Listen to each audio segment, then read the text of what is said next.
Beer Sports. The conversation has been growing about Wings Etc.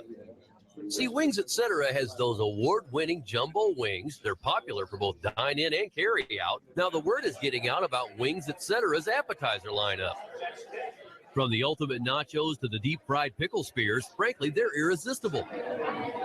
Friends are sharing time together at Wings Etc. They've got dining rooms filled with HD TVs tuned to the best sports programming, including NFL Sunday Ticket. The people at the next table are talking about Wings Etc.'s daily half-pound lunch special, starting at just $6.49. Plus, Wings Etc. has food and drink specials throughout the week, including 59-cent wing Monday. Plus, there's the kids menu, and Wings Etc. is family-friendly with video games in the dining room. And the whole community is excited about how Wings Etc. is locally owned and operated, and they're proud to support local athletes, their families, schools, and teams. I guess Wings Etc. is a really big deal around here. And now, your ESPN Radio Network local weather forecast.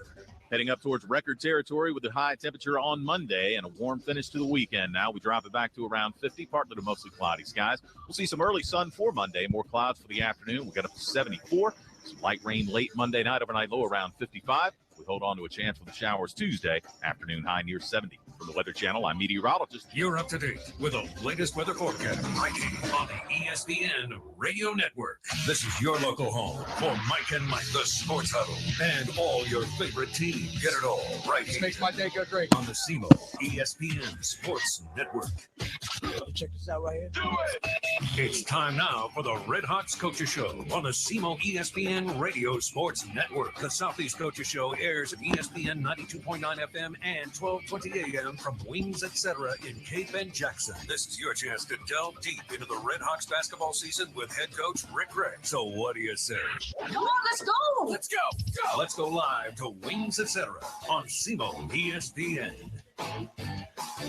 Welcome in. It is the Redhawks Coaches Show here from Wings Etc. in Cape Girardeau. And we will be back here next week. Next week is our final basketball coaches show. So make sure you turn out for that. We will be right here in Cape Girardeau. If the Redhawks make a run to the NCAA tournament, we'll do some further scheduling like that. And don't forget, we've got a series of shows, I believe 5 shows coming up this spring. We'll give you a heads up where we will talk spring sports. We'll talk with Andy Sawyers, the baseball coach. We'll talk softball. We'll talk all the spring sports. 5 shows coming up later this spring, and we'll keep you updated. So we have added that to our plate. But next week will be our final coaches show, and hopefully we'll be talking about the Redhawks winning the OVC West Division title. They are all set up to do so if they take care of business. We'll talk that over with Coach Rick Ray. But we want to remind you that on Mondays, it's 59-cent wings here at Wings Etc. They're award-winning wings. They are voted best wings in Southeast Missouri by the People's Choice Award for the Southeast Missourian. So this is the #1 place for wings. And in addition to that, they have their burgers, wraps, subs, quesadillas. They have entree salads, smoked ribs. You want to take a look at their appetizer lineup. It includes their ultimate nachos and their deep-fried pickle spears. So we invite you to stop by, join us for lunch, or anytime. They are open late on the weekends at Wings in both Cape and Jackson because the games run late. Let's welcome in the Redhawks head coach, Rick Ray. As we get ready, you hear the term so often in sports, down the stretch. Okay, as we get ready to go down the stretch, we are in the stretch. I mean, there's no down the stretch. This is the stretch. You've got 2 games left, and there was a boat racing at the Show Me Center on Saturday. You put it on UT Martin 90-61. We'll talk more about the game, but did it surprise you how you just really hammered them? Yeah, it really did. I thought our guys did a really good job of executing the game plan. I thought in the first game we weren't set up very well, and that's my responsibility. We ran our zone offense against their matchup zone in the first half, and I didn't think we got any looks at all. I didn't think I gave our guys quality looks, and that's my job to make sure we give them an opportunity to score and to execute. And then in the second half, we went into our man offense against them at UT Martin, and I thought it was more effective. It gave our guys more freedom. But at the end of the day, it still wasn't effective. We made one simple change in our man offense, the first thing we did was we told our guys to cut ball side. In our offense, we cut weak side all the time, and we wanted to continually overload a side. And so when we were cutting ball side, we wanted to look in the high post, but more importantly, just throw the ball behind you to guys in the corner. And I thought our guys did a tremendous job of sharing the basketball, because if you don't share the basketball and throw the ball behind you, the ball side cut doesn't work very well. So I thought our guys did a really good job of executing the game plan, and really they had a hard time matching up because they're used to passing on cutters to the weak side, but when the cutter went to the ball side, they were overloaded. They really didn't know what to do. So I thought our guys did a really good job, and I just wanted our guys to play with freedom. I thought if we set up, I didn't want to set up. I wanted to attack the zone before they had a chance to set up. I just thought that, like, we can beat them in transition. We wanted to make sure we beat them before they got set. And our guys did a great job of kicking the ball ahead and making plays, and just really played with a lot of freedom. UT Martin, with the game plan coming in, you did not have Milos Vranic available. For those who did not know, he has come down with strep throat. Right? Correct. So, and for us to do that, I mean, we only have 3 frontline guys as it is. And then now we go into this game with just 2 frontline guys. So we've got Trey. Who we start is who our front line is. So we've got Trey Kellum, we've got Denzel Mahoney, and we've got Antonius Cleveland. That is it. And so we were just so worried about guys getting foul trouble, specifically Trey Kellum. And so Trey goes out there and gets the 2 fouls in the first 5 minutes, and now we're really depleted on our front line. But I tell you what, Eli Sample, a walk-on kid for us, who just is like a utility guy, goes out there and plays on the front line for us and does a really good job. Physically, he's strong enough to do it. I mean, he's not too tall, but he is physically muscular and strong enough to do it, right? Yeah, he wants to be a guy who works people out when he gets done with his playing career. And so all he does, he lifts almost every day. He works out every day. Like, there's not a time that he doesn't get an additional workout in after we get done with practice. And I think that we practice pretty hard. Maybe Eli doesn't think that. But he goes out there and does a great job. So we're out there scraping around with a walk-on guy playing at the 4 spot. We got Denzel Mahoney, who's an undersized 4-man now playing the 5 spot. And we've got our starting 3-man playing the 4 spot. And so to me, just what our guys have done as far as like overcoming adversity once again, to go out there without any sort of frontline depth at all to speak of, without Milos, and still to go out there and execute the game plan, just really speaks to what these guys continually buying in and continually giving more effort than what we expect out of them. And for the fans who may say, well, why are you so thin on the front line? Did you not recruit enough guys? Yes, you did. Joel Angus, William Chenga, guys that you expected to play heavy minutes, especially Joel. Injury to Joel, Chenga now ineligible to play. So you kind of thought you had enough bodies going into the season. Well, you know, when you're winning and you're depleted front line, everybody thinks, you know, hey, he's really coaching them up and getting them X and O's. And then it's like, if we would be losing right now, it's like, what the hell is coach doing? Why didn't he go out and recruit more front line guys? So, you know, that's the give and take of this business. But, you know, I just, to have a guy like Antonius Cleveland who can go and play that 4 spot and rebound and give him problems with his length. But I tell you what ends up happening too a lot of times is people can't match up with us on the offensive end. So we have a disadvantage at times on the defensive end as far as the physicality and being able to rebound. But on the other end, they have to guard us too. And so now you got a starting 5-man on the other team. Their 4-man already can't guard Denzel Mahoney. Now their 5-man has to guard Denzel Mahoney, and it really becomes a problem. So you see Trey Kellum 5 minutes into the game with the 2 fouls. Don't you think the game plan from UT Martin, go at him? We go at him, see if we can get him on the bench. We know they're thin up front. Don't you think game plans are kind of like that for you? Yeah, I think the game plan is like that, and Trey Kellum does a tremendous job of executing upon his game plan by fouling him. So, I mean, he's got to stop fouling. I mean, we talked to him about, I think a lot of his fouls are because of 2 things. One is he's late on rotation at times, and 2, just his propensity to reach. I mean, like, if he just would stop reaching, I mean, those are the fouls we want to. When you're playing in the post, you're going to have some fouls because of help rotation and things like that. And our guys don't do a good job sometimes of keeping their man in front of them. So Trey has to come over and help, and then you always got ball screen defense. But the ones that you want to eliminate are the reach-in fouls. And so he's so important to us just being in the rotation that he's got to do a better job of not fouling. Hey, we've got Murray State coming in here on Thursday, and we want to let the fans know we need a big crowd. You can get $5 tickets for this game, but you can't just show up at the game and say, hey, I'd like the $5 ticket. The way it's going to work, they've got $5 tickets available in select sections in the Show Me Center. You've got to purchase them in advance. That's not a problem. It's only $5 bill for you to get tickets to Murray State. You have to purchase them in advance. And just go to GoSoutheast.com/5. That spell out the word 5, F-I-V-E. That's GoSoutheast.com/FIVE.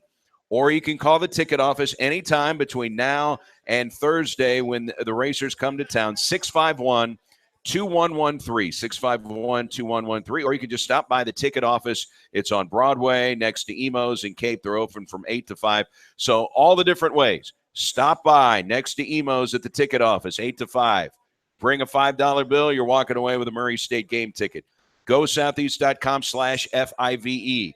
Purchase it online. You've got a ticket, or call the ticket office, 651-2113. How big is it going to be to have a huge crowd Thursday night against Murray State? Austin Peay comes in here on Saturday. That game means a lot, but it doesn't mean as much if you don't beat the Racers Thursday. Well, if you're a fan of Southeast Missouri State and you're part of this community, I don't think that you can ask for anything more than what's going to be presented in front of you these next two games. On Thursday, you're playing against your rival, okay? So you already have that built-in animosity going in. But then on top of this is a rivalry where now you're playing for something. And so to have those two combinations of things, I mean, I just think that's all you can ask for coming into this game right here. And for me, it can't just be the people that's in our community. I thought our fan base was really good for our game against UT Martin. But our students have got to come out. Maybe it was the rain. Maybe it was 11 o'clock in the morning. But for us, like, we really appreciated the community support that came out to that game, but we need our fan base from our student section to come out as well, because, you know, this is what you want. You want to be in a situation where, like, you're supporting a winner. And I can say it as simple as this. We've done our part. We put ourselves in a position to, like, contend for an OVC champion. So now what we want is we want your help. And for the fans, like, it's $5 tickets, okay, and for the students, it's free. I mean, you can't get anything more than that. So, you know, I can't tell you how much it means to our guys when they come out into an environment where they know they've got that support, and they're already jacked. They know what's in front of them. They know what's going on. So you got two things going on. You got Thursday, you got your rivalry against Murray State and a chance to win the OVC champion. And then on Saturday, you got a chance to clinch an OVC champion if we take care of business on Thursday and honor our seniors and probably one of the best players to ever play at Southeast Missouri State in Antonius Cleveland. So I think with those two things in front of you, I just don't see why you wouldn't come out. But I'm a basketball fan, so I'm biased. And if the fans can get behind this team, and specifically Denzel Mahoney, who, by the way, was just named OVC Freshman of the Week for the 5th time this year, he has a big week. He wins it for a 6th time. I find it hard to believe that a final push here out of Denzel in these final 2 games, he's not Freshman of the Year in the OVC. Well, obviously, once again, I'm biased, but I don't care if he doesn't win any more Freshman of the Week. Like, he's Freshman of the Year. There's nobody in our league that had to do as much that he had to do and is delivered. I mean, to me, not only has he had a tremendous year statistically, but we're winning. I mean, he's helping us win games. So to me, like, that's when I look at all OVC things, when I was in the Big Ten, when I was in the ACC, when I was in the SEC, the first thing I do is I go to, like, who won. That's where I start my voting at. And so, like, if you're at the bottom of the league, I'm going to consider you, but I'm starting with the guys who I look at the first place team, then I look at the second place team, then I look at the third place team. And that's, to me, that's what it's all about. It's about winning. So, like, to me, if you're an all league guy or you're a freshman of the year, newcomer of the year, it's all about, did you help your team win first? And now I'm not saying I'm not going to vote for you if you're, like, in last place, but I'm telling you what, I'm going 1, 2, 3, 4 first before I go down the list. Denzel Mahoney helping this team win. Now, Prior to the weekend, we were looking at the tiebreaker scenario with UT Martin, and the tiebreaker scenario has always been the same in the OVC. Well, 5 years ago, they went to divisions, so the tiebreaker system actually changed just a little bit. We were under the impression that once you go to the tiebreaker, you go to head-to-head, if that would be even, and now it is with UT Martin, that you go to the old system, and they still use this system. How'd you do against Belmont? They're the first-place team. How'd you do against Morehead State? Well, if it came down to that, they have a win, UT Martin over Morehead. You have a loss to Morehead State, and you only played them once because they're opposite division. Well, the tweak that they made when they went divisions, every seeding situation is done just like that, except for the number one spot in a division. If you're competing to see who gets the double bye and who wins the West via a tiebreaker, the way they do it is head-to-head. How did you do against your division? And so now you own the tiebreaker with UT Martin. Right now you are 5-2 or 6-2 in your division. They are 5-3. They cannot catch you in tiebreakers if you win your next two games. The best you can do is 8-2. The best they can do is 7-3. You would win that tiebreaker scenario. Murray would not factor in because if you beat Murray Thursday, and that's a big if you beat Murray Thursday, then you own the tiebreaker with them by virtue of beating them both times you face them. Head-to-head, that ends any further tiebreaker scenarios. So right now, literally, if you win your two games, double bye, you're the West Division champions. And I'm sure your kids probably know that, right? Yeah, and we haven't told them the actual tiebreaker scenarios yet, because what we talked to our team about before we even played Murray State, before we played UT Martin, I thought we didn't have a very first couple of days of practice, and what we did was we put together scenarios of like, hey, we could very well win the OVC West, or we could be not even in the tournament. And that's how close this thing is. That's how jumbled up it is. And I don't think our guys realize that, because you can see the look on their face when you told them. I got the info. You technically have not clinched the spot in the Correct, tournament yet. Correct. And so we're still in the situation where, hey, if we don't take care of business, we could very well not even make the tournament. So that's how close this thing is. We could go from either being OVC West champions to not even being in the OVC tournament.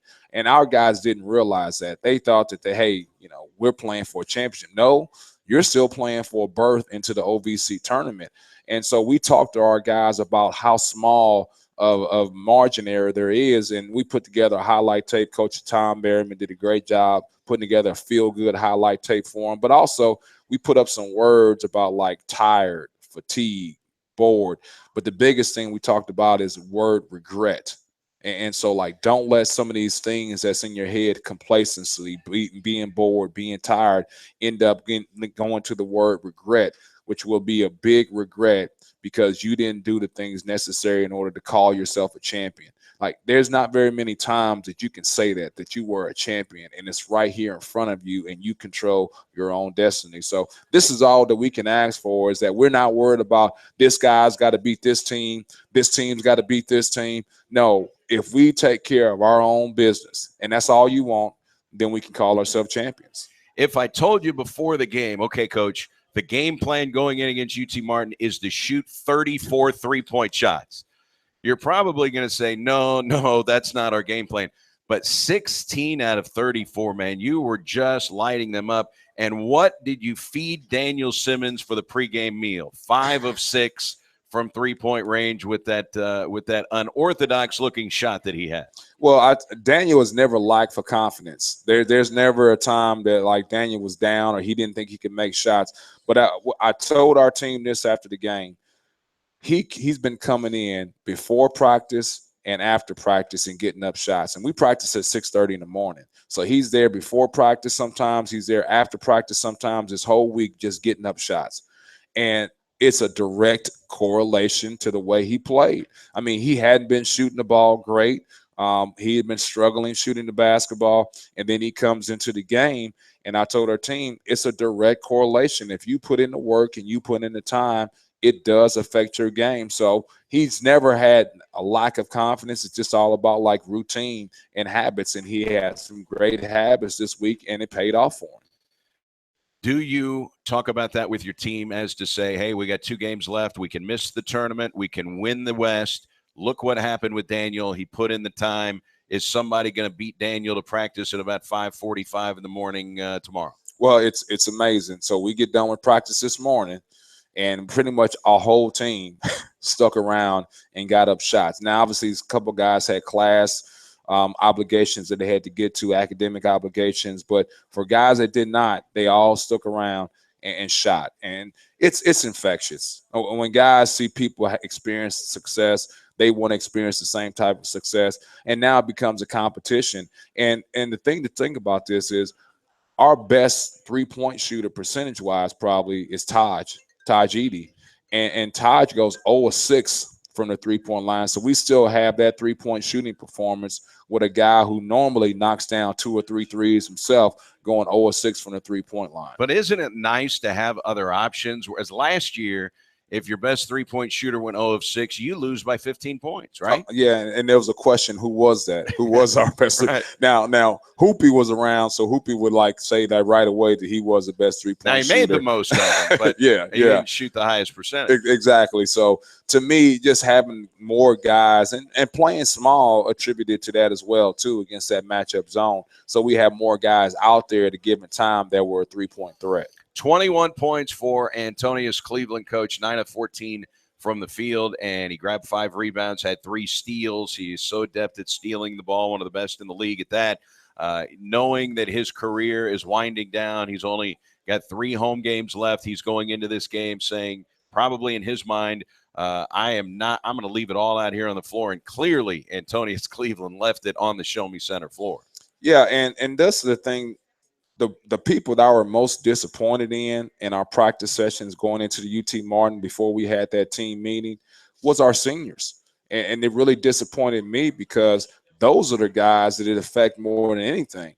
Some of our younger guys, I'm sure they're thinking they're going to have another opportunity to win an OVC championship. And I told those guys, hey, Dan Marino got to the Super Bowl his first year, and I'm sure everybody was thinking back hey, he's such a great player. He'll get here again. It didn't happen. And so for me, our freshmen understanding hey, this may not happen again, our younger guys, but more importantly, our seniors hey, fellas, got 3 games left. 3 games left, and you got an opportunity to do what you have not done, which is leave here as a winner.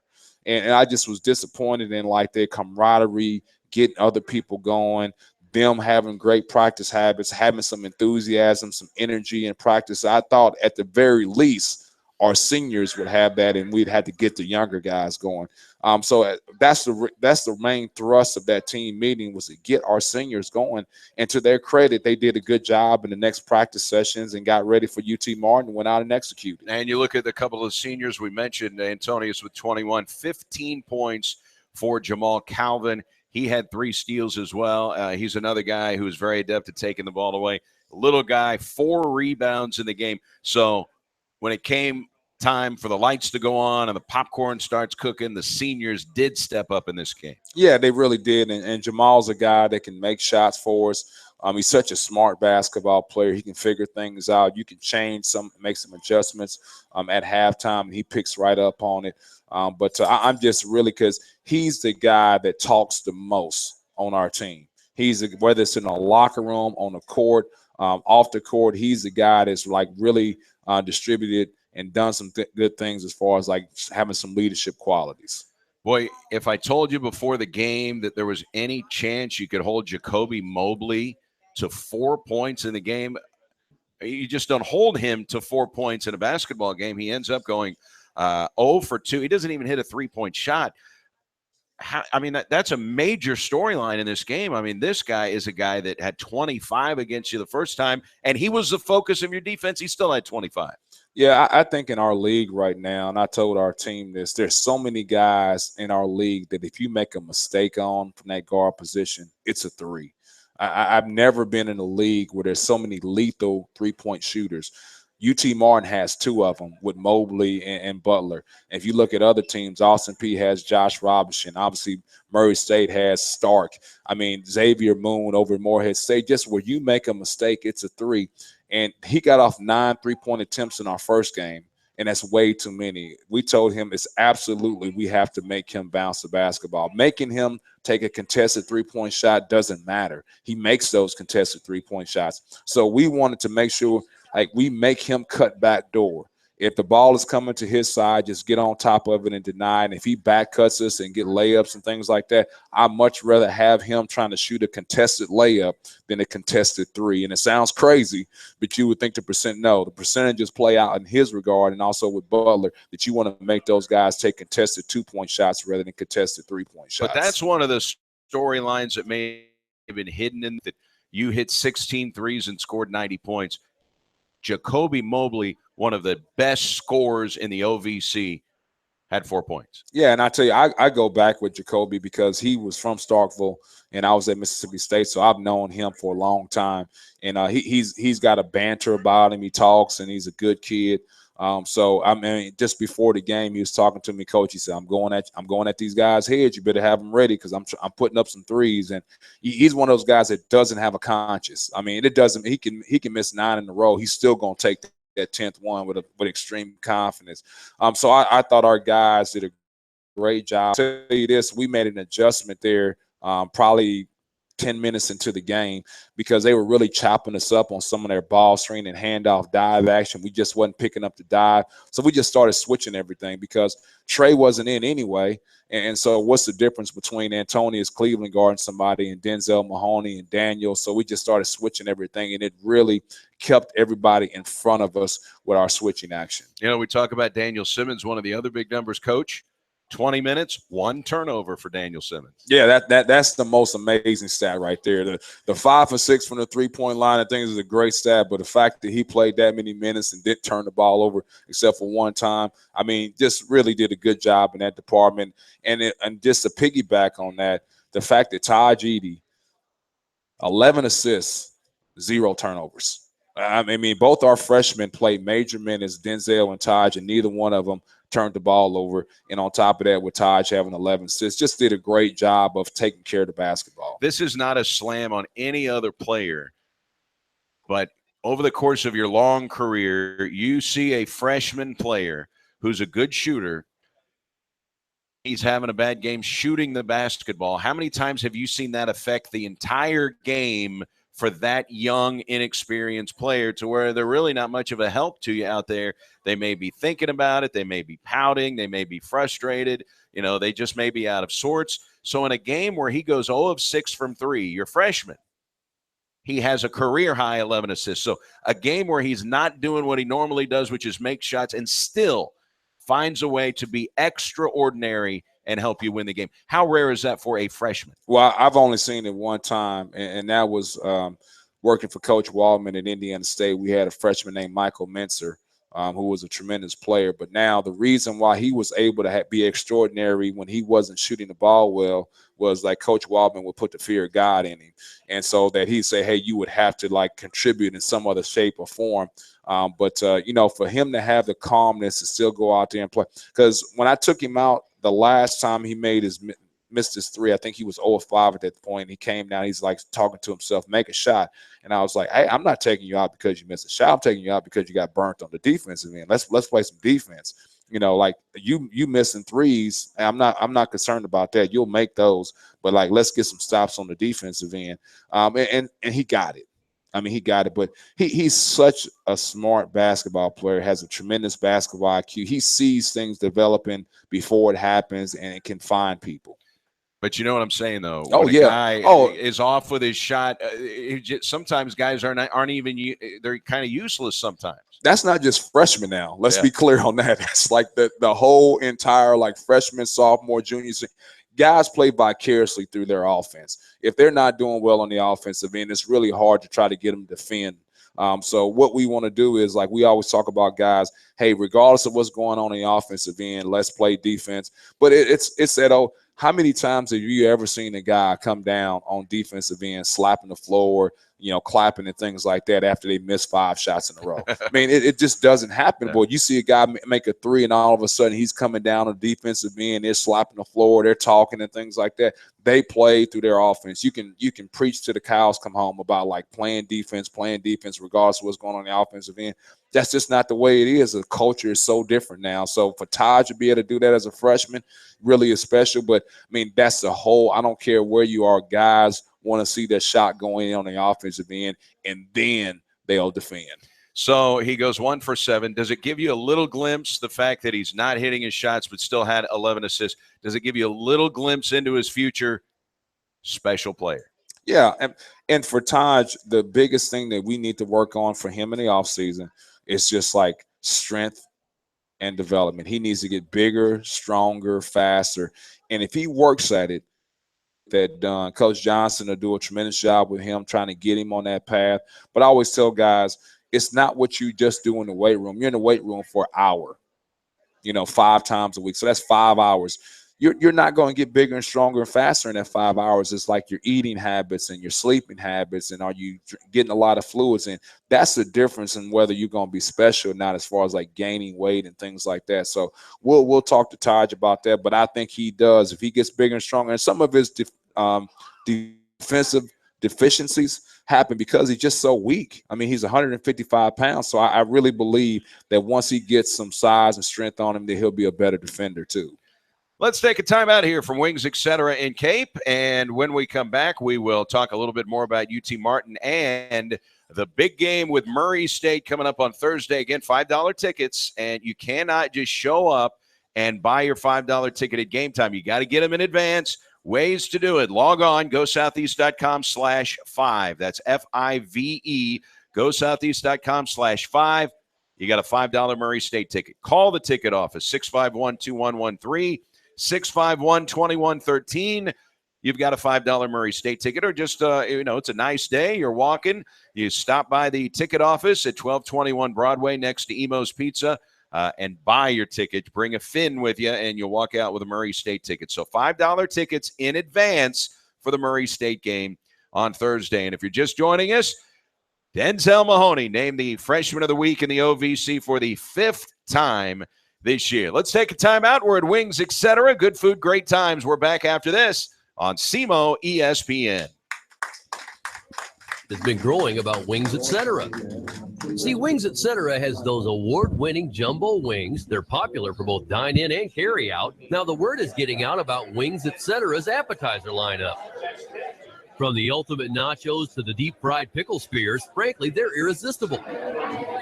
Friends are sharing time together at Wings Etc. They've got dining rooms filled with HD TVs tuned to the best sports programming, including NFL Sunday Ticket. The people at the next table are talking about Wings Etc.'s daily half-pound lunch special, starting at just $6.49. Plus, Wings Etc. has food and drink specials throughout the week, including 59-cent wings every Monday. Plus, there's the kids menu, and Wings Etc. is family-friendly with video games in the dining room. And the whole community is excited about how Wings Etc. is locally owned and operated, and they're proud to support local athletes, their families, schools, and teams. I guess Wings Etc. is a really big deal around here.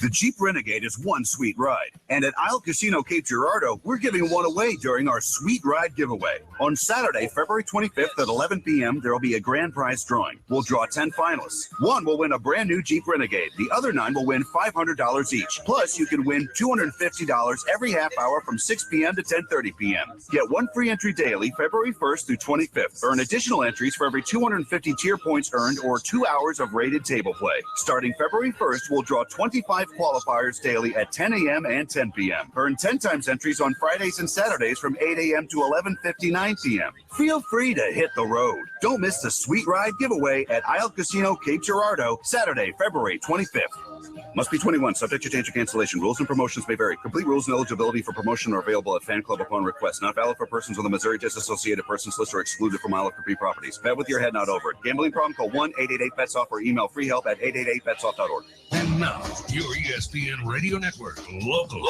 weather forecast. Heading up towards record territory with a high temperature on Monday and a warm finish to the weekend. Now we drop it back to around 50, partly to mostly cloudy skies. We'll see some early sun for Monday, more clouds for the afternoon. We got up to 74. Some light rain late Monday night, overnight low around 55. We hold on to a chance for the showers Tuesday, afternoon high near 70. From the Weather Channel, I'm meteorologist. You're up to date with the latest weather forecast breaking on the ESPN Radio Network. This is Mike Greenberg for the best in local sports talk and play-by-play. It's SEMO ESPN.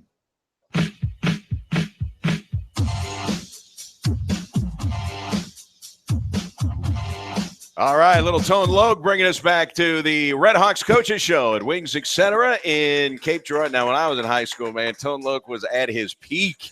He was at his premium. Were you a Tone Logue guy? I was not a Tone Logue guy. I was for anything that didn't go commercial or go popular. I was obviously in the hip hop and rap, but I was always like I didn't like anything that. So in your mind, sellout. Yes, yeah, yes, okay, yeah. Anything that crossed over, anything like that, I didn't like it. So I always was. Like with the guys, I was DMX and things like that before he got popular, and then like Tribe Called Quest, Public Enemy. So I'm a little bit more different than that. I'm still Tone Logue, man. Funky Cole Medina, Chiba. Yeah. All right. We're at the Redhawks Coaches Show, and we want to remind you that on Mondays, their award-winning wings are just 59 cents, and their daily half-pound lunch specials start at just $6.49. Think about sitting down, having a nice full lunch, and the lunch prices start at $6.49 at Wings Etc. They got food and drink specials throughout the week, including 59-cent wings today. You can check out their drink specials as well. I see several children here. The Hansa children are here. The Rennick child is here. Isaac Rennick is here, and they are enjoying the terrific kids menu at Wings Etc. Open 7 days a week, late on the weekends. You want to watch some Blues hockey, you can watch that tonight. You can come right here, watch it in high definition. You want to watch, it's Big Monday. That means there's always good high-level college basketball games on ESPN on Big Monday. You can watch all the action right here at Wings, etc. Did you catch any of, and I know you're focused on 1,000 other things, did you catch any of the NBA All-Star game? You have any interest in that kind of high-intensity defense they play in the NBA All-Star game? Well, I tell you this. I know that you can't get guys to go out there and just compete at a high level on the defensive end. But, I wouldn't even let my son watch that because it just gives like a bad feed. Kids are watching that and they think that's what basketball is. And it's to me, they've got to figure something out. It was 162 points. Guys are laying. Anthony Davis had 52 points and 18 of his 26 field goals were dunks. Yeah, and guys are laying down on the ground, rather than playing defense. And to me, you got to do something different. But, you're going to have some 10-year-olds watching that game, and they're going to think, hey, that's basketball. Just jump off one foot and throw lobs and, throw the ball behind your back and shoot threes and just get dunks up. So for me, I watched it for about 4 minutes, and I said, I can't watch this. So, no, I did not watch. The Redhawks and the Murray State Racers coming up on Thursday night at the Show Me Center. To wrap up the matchup with UT Martin, you put 5 players in double figures. Denzel Mahoney, good again. 17 points, 5 rebounds, 4 assists, not a single turnover in 30 minutes of basketball. Yeah, just consistent. I think that's the thing that we always talked about at the beginning of the season, that he was being inconsistent. And he was a freshman. And he just starting to figure out how to play basketball. But now for him to, get that consistent effort is what's, really turned the corner for him. So, and the fact that the consistency part, too, is, him just not shooting threes. He's a guy now that's, shot faking and driving the basketball, catching the ball and sweeping, just and attacking people on closeouts. We mentioned Daniel Simmons, Jalen Benton, 11 points in the game, 3 assists. And normally when Jalen Benton has multiple assists, at least 1 or 2 go to Antonius Cleveland. Should he just hold a little clinic here before you play the final 2 games of how you set Antonius up above the rim? Well, I tell you what, one thing that always plays a part in that is like Antonius Cleveland having the ability to go up and get those. Jalen is a smart basketball player. He's one of our best passers. He tries to do a little bit too much sometimes passing the basketball. But, being able to see Antonius and have the confidence to throw it up there. And then obviously Antonius plays a huge part in that, been going up and getting it. But it's really kind of fun for our guys, kind of a high-flying combination. So Jalen Benson and a guy that if you back off of him and don't respect his shooting ability, I mean, he knocked down 3 threes. I mean, he can jump up and stick one. Yeah, and I tell you what, ever since that suspension that he served, he really hadn't played very good basketball. And so I thought this was the first time that he really got his legs back up underneath him and went out and played with confidence and did some of the things that he was doing prior to that suspension. So we've seen the race for the NBA or for the OVC scoring championship kind of rotate. We've seen Josh Robinson, the leading scorer in the league. Evan Bradds has been there. Jonathan Stark. It's been those 3 guys. Jonathan Stark will be at the Show Me Center Thursday with Murray State. Right now, Stark just edging out Evan Bradds as far as a race for the scoring title. So in other words, the top scorer in the Ohio Valley Conference is coming to Cape on Thursday. Jonathan Stark, who poured in 24 points against you the first time. Now he's a tremendous 3-point shooter, coach, but in that game where he scored 24 in the first meeting where you beat them by a point over in Murray on January 26th, he didn't hit a single 3-point shot. There aren't many games where Jonathan Stark has 24 points and doesn't hit a 3. Yeah, and for him, when you guard a guy like that who's such a proficient 3-point shooter, we talked about making him bounce the basketball. We did a good job of that and running him off the 3-point line, but I thought we were really poor in his next best thing that he does, which is shooting pull-up jump shots. So for us, this sounds kind of crazy. We much rather him get into the paint and try to finish in there versus size than get to that 3-point shot or that pull-up jump shot. And a lot of times what you want guys to do is to get to that 2-point contested jump shot. But for him, he makes all of those. He's got this running one-hander that he is really good at putting in. Yeah, I mean, he's a really good basketball player with a tremendous touch. And so we've got to do a better job of, like, making him bounce the ball, but also, like, getting all the way to the rim and making him make a decision at the rim, whether he's going to try to finish versus size in the paint, or what we really want to do is have him kick the ball out because we're good on our help rotation. What do you remember, and I know you've probably watched it several times already, what do you remember most about the first game with Murray State? You shoot 53%. That was big. You only hit 6 threes. They outscored you by a .109 at the free throw line. You out-rebounded them, and it came down to Trey Kellum hitting the 2 free throws late. Well, I thought the 2 things that stood out to me is, first, we did a great job on the glass, and Antonius Cleveland ended up with 11 defensive rebounds. And for us, in a game that he didn't score a lot, he only scored 12 points. Right, and for us, it's a struggle at times because we're so small and we're playing undersized to rebound the basketball against some physical guys, and they have a physical front line. So I thought we did a really good job on our defensive glass, with Antonius Cleveland being the biggest reason why with those 11 defensive rebounds. Excuse me. And the other thing that really stood out to me was just how much they struggled against our 1-3-1 defense. I thought it was so many times there was like that pick 6 where we would steal the ball and we were able to go in and lay it up and get easy uncontested layups. But I told our team now, we can't rely on our 1-3-1 defense again.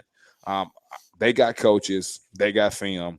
So I'm sure they're going to be really prepared for our 1-3-1 defense. And what I'm afraid of is, if we go out there and just throw out our 1-3-1 defense and we don't have success, that our guys like, well, what do we do now? Well, we got to defend in the half court with our man defense. And so it's great if our 1-3-1 is successful again, but I highly doubt that they're just going to go out there against our 1-3-1 and just throw the ball to us and let us go down and dunk. So Murray State with multiple guys who are very good scorers. We mentioned Jonathan Stark, but Terrell Miller is a guy that can do a lot of things. He is a really good rebounder in traffic. He's a guy that can score inside and a guy that can step out and shoot 3-point baskets. He's a tough matchup, isn't he? Yeah, he's 6'8", 260 pounds, and he's a load. And it's just what you said. So you got to figure out how you're going to defend him, because he's such a lethal threat from the 3-point line, being able to pick and pop. So when they're setting that ball screen between Stark and Miller, do you switch that ball screen? That's the biggest way to take away that three-point threat that he is by spacing the floor. But when you switch that ball screen, now he's going to go into the post, and he's going to batter you in the post, and you got to figure out which one is more important, taking away that initial three-point look that he gets on a pick-and-pop situation, or like, hey, let's rotate to him and keep a bigger guy on him. So now when he rolls into the post, we don't have an undersized guy on him because our point guard's more than likely going to be guarding Stark. And so we've got to figure out, kind of pick your poison on that. Are we going to help on the block on him and switch that ball screen? Or do we want to like keep a bigger guy on him? And now all of a sudden he's a threat from the pick and pop situation. The guy who has given you fits the last 2 years is a guy that they bring off the bench. His name is G. McGee. And, man, he has had some monster games against you. 23 last year, 16. He's a 5-point-per-game guy. 23 last year, 16 against you this year, 6'5", 225. What has made him so effective in 2 games against you? I don't know if he's like a bull, and so when he sees red, he just starts charging. But for us in the last year, I remember him just shooting. I mean, he just made 3 after 3 after 3.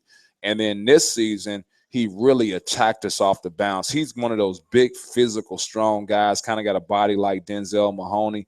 And what he does is before the ball even gets there, he's already ripping and driving and taking off. So we showed our team we've got to close out short to him to make sure that he doesn't get into our paint. And more importantly, once he starts driving one way, you have to make him change direction. We talk about one-way drivers. I think he's a one-way driver. I don't think he's capable of like changing directions with it between the legs, behind the back, spin, or what have you.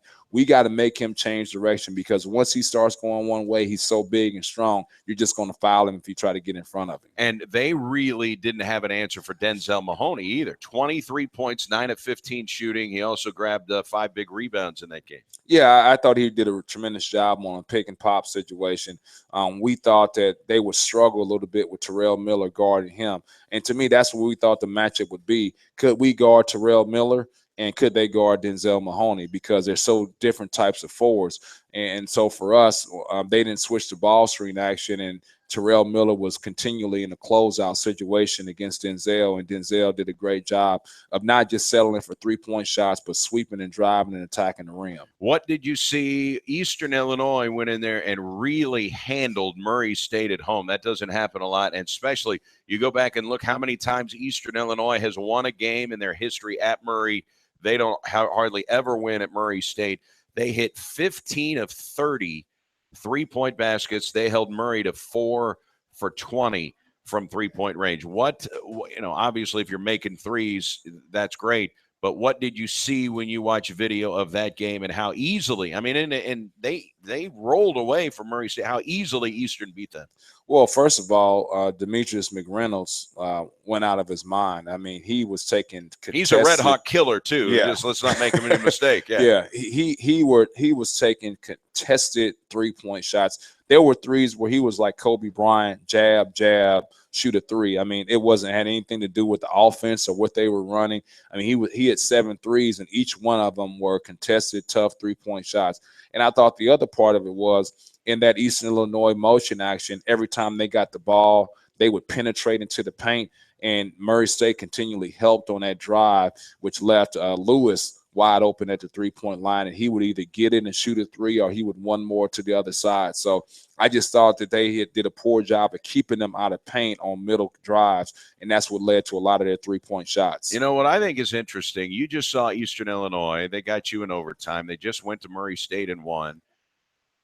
They would be a dangerous team in the OVC tournament with the way that they shoot the three. Now, that loss eliminated them. They're not going to get there. They're one of the teams that I think would scare a few teams if they made it to Nashville. When the beginning of the season started, I was really perplexed why Eastern Illinois wasn't winning games, because I think they have outstanding personnel, and I know Jay's a really good coach. And to me, they're a very, very scary team because how they can shoot threes. They're very proficient from the three-point line. And then also, they won that game without Dama. Yeah. who's a leading shot blocker in our league. And a leading rebounder. Yes. And so to me, what they did was extraordinary when you consider that fact that they didn't have that defensive presence that really gave us problems. Like He's the guy that beat you. Yes, no question about it. I mean, in our first game against them, he played 21 minutes, and we got him in foul trouble. And then I thought in our second game, we continually drove the ball in there and tried to contest him, and he won the contest every single time. He's such a tremendous presence in the paint, and we should have just kicked the ball out, but he had 5 blocks, but he affected 20 shots. Yeah, all right, no question. Murray State losing at home to Eastern Illinois, 82-65, and I think that was a little bit of a surprise considering, Murray State, they had lost a tough game at Moorhead, 101-100, but put up the big points. In conference play, they're the highest scoring team. Then they just dismantled Austin Peay 102-58. They beat SIUE 84-73. So they were on a little bit of a roll going into that Eastern Illinois game where they were held to 68 points. Yeah, and I thought when I was watching that, they said that's the first time that Eastern Illinois had won at Murray in 25 years. So it was really a significant win. But it just goes to show you, I mean, if you look at our league right now and you look at how close everybody is in the one-loss column, it just goes to show anybody can beat anybody. And so Eastern Illinois went in there and did a tremendous job, and they got hot, and Demetrius McReynolds put them on their back and made a whole bunch of threes. Now, make no mistake, as Murray State is 500 now, I think they've got a streak of 28 or 29 straight years of a winning record. Their fans are absolutely nervous about this streak because that's a heck of a run to go 29 years without having a losing record. And right now they're 500, and they're a little nervous about it. Well, I tell you what, I hope we contribute to that streak being stopped because for us, this is a huge game. I mean, it's a rivalry game and what we're playing for. And so I want our guys to go out there and execute. I want them to be loose, and I don't want to put a lot of pressure on our guys because they know what's at hand. We can talk about, hey, this is just another game till we're blue in the face. They're not buying that. They know. They're on all the social media and internet and things like that. They get it. So what we've got to do is we've got to go out there and we've got to execute. And guys have got to make plays. I always tell our guys, I'm an X and O, but at the end of the day, you guys have to make plays. And my old boss that I worked for at Indiana State, he always told me, and it makes sense to me now as a head coach, he says, I can always tell you who's going to win an X and O battle. And he says, who's that? He said, the guy who has a pin last. But we're not out there Xing and O'ing. We're out there our players have to make plays. Your job as a coach is to put them in a situation where they can succeed. So you got to develop on skill before they play the game. And then once they go out there, they have to make plays. And we've got guys right now, Antonius Cleveland, Denzel Mahoney, Ty Gidi. They're going out there and making plays, and that's why we're good. You just go grab a SEMO media guide, and you look at the largest crowds at the Show Me Center since SEMO went Division I, and you look at those numbers, Murray State versus Murray State. This is a game the fans come out to. Murray travels. It is a huge rivalry game. And again, $5 tickets to come see the Racers and the Redhawks, and you have to purchase them in advance. You can't walk up at the ticket window at the Show Me Center to get $5 tickets on Thursday night. You need to log on, GoSoutheast.com/FIVE5. GoSoutheast.com/5. Get a $5 ticket. Call the ticket office, 651-2113, 651-2113, or just stop by the ticket office, 1221 Broadway. They're right next to Emo's, and they're open from 8 to 5. Bring your $5 bill, and you're walking away with a Murray State game ticket. One final timeout here with Coach Rick Ray. It's the Redhawks Coaches Show from Wings Etc. on SEMO ESPN. Has been growing about Wings Etc. See, Wings Etc. has those award-winning jumbo wings. They're popular for both dine-in and carry-out. Now, the word is getting out about Wings Etc.'s appetizer lineup. From the ultimate nachos to the deep-fried pickle spears, frankly, they're irresistible. Friends are sharing time together at Wings Etc. They've got dining rooms filled with HD TVs tuned to the best sports programming, including NFL Sunday Ticket. The people at the next table are talking about Wings Etc.'s daily half-pound lunch special, starting at just $6.49. Plus, Wings Etc. has food and drink specials throughout the week, including 59-cent wings every Monday. Plus, there's the kids menu, and Wings Etc. is family-friendly with video games in the dining room. And the whole community is excited about how Wings Etc. is locally owned and operated, and they're proud to support local athletes, their families, schools, and teams. I guess Wings Etc. is a really big deal around here. And now, your ESPN Radio Network local weather forecast. Heading up towards record territory with a high temperature on Monday and a warm finish to the weekend. Now we drop it back to around 50, partly to mostly cloudy skies. We'll see some early sun for Monday, more clouds for the afternoon. We'll get up to 74. Some light rain late Monday night, overnight low around 55. We hold on to a chance for the showers Tuesday, afternoon high near 70. From the Weather Channel, I'm meteorologist. You're up to date with the latest weather forecast right here on the ESPN Radio Network. This is Mike Golick for the best in local sports talk and play-by-play. It's SEMO, ESPN. Final segment here with Redhawks basketball coach Rick Ray from Wings Etc. in Cape Girardeau. Don't forget, next Monday at noon, the final basketball coaches show of the season as the Redhawks are wrapping up the regular season, making plans to go to Nashville to win over Murray State. They can punch their ticket to go to the OVC tournament. Then they've got Austin Peay coming in here on Saturday. With Murray State, as far as the standings go, Coach, right now in the Western Division, Tennessee Martin, and Murray State all tied at 8 and 6. And then it's Austin Peay at 6 and 8. Eastern Illinois, who's been eliminated, at 6 and 9. Austin Peay, there's an opportunity for them to come in here on Saturday and still be playing for an OVC tournament berth. So you're unlikely to get a team coming to the Show Me Center that's just playing out the string.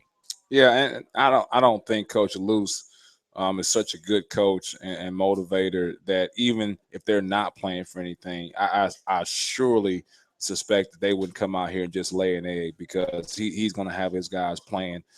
He's a prideful man, and his team is going to play that way. Murray State, as I mentioned, tied with Martin and Southeast in the West. In the East, Belmont at 14 and 1, Morehead State 9 and 5, Tennessee Tech, the only team to beat Belmont, they're 8 and 6, so they're tied with you. And then you've also got Jacksonville State at 8 and 6. So this 8 and 6 logjam, 5 teams right there at 8 and 6. That's why basically that you have not clinched a spot in the OVC tournament. I mean, there's been a lot of good basketball in the league. Yeah, and to me, all those teams, if you look at them, are very dangerous. I mean, you go into like Tennessee Tech, I thought he did a tremendous job changing their offense from last year to this year, where they run a continuity motion that's really difficult to guard.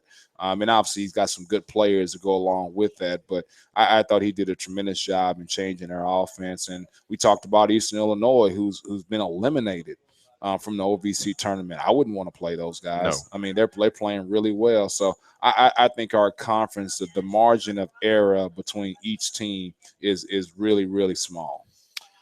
All right, what is the game plan? What do you have to absolutely accomplish Thursday night to knock off Murray State?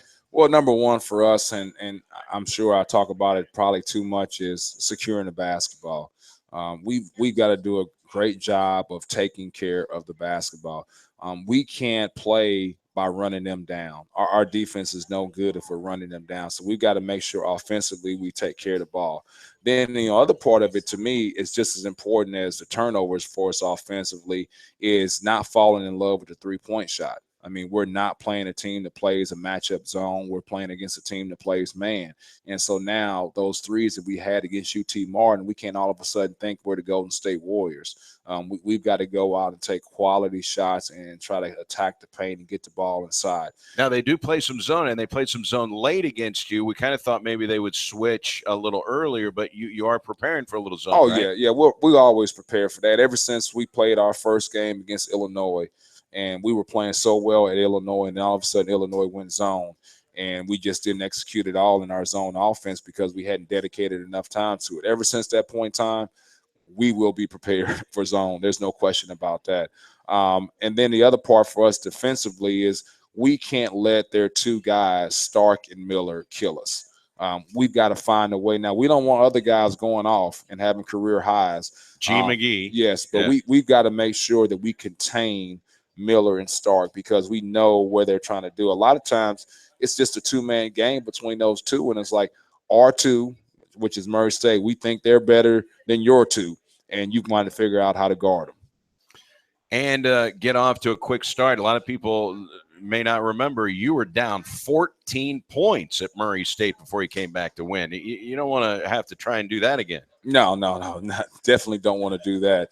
And I tell you what, our guys did a good job of like just kind of staying the course. And I know our assistants got nervous, things like we said, we just got to calm down and play basketball. It's the most hostile environment they played in a long time. It's a rivalry game. We just got to figure out a way to weather the storm. And we talked about taking it like, hey, let's start one of these 4-minute wars and climb back into this thing. And they did a good job of sticking with it. What type of an officiating crew would you like to see? I mean, sometimes when a team really bangs and is physical, you'd like to see an officiating crew. Yeah, I want you to call that kind of stuff. What type of a game would you like to see officiated? Well, I would like to see a game where they call a lot of fouls on them, and none on us. That right there Perfect. Would be the best officiating right there. We'll petition the OVC, see if we can get that crew here at the Show Me Center on Thursday night. Coach, best of luck Thursday. We'll see you over there. Thanks so much. Thank you very much. Coach Rick Ray, that is going to do it. We'll get you back into Rosillo and Cannell on ESPN Radio. Don't forget $5 tickets for Murray. You've got to go to the website, gosoutheast.com/FIVE. You can get a $5 ticket. Call the ticket office at 651-2113, or you can just stop by the ticket office right next to Emo's, 1220 Broadway in Cape Girardeau. For a final time, we say so long, everybody, from Wings, etc. This is Southeast Missouri's ESPN Radio Sports Network, 92.9 KLSC Malden, 1220 KGIR Cape Girardeau, and 1470 KMAL Malden.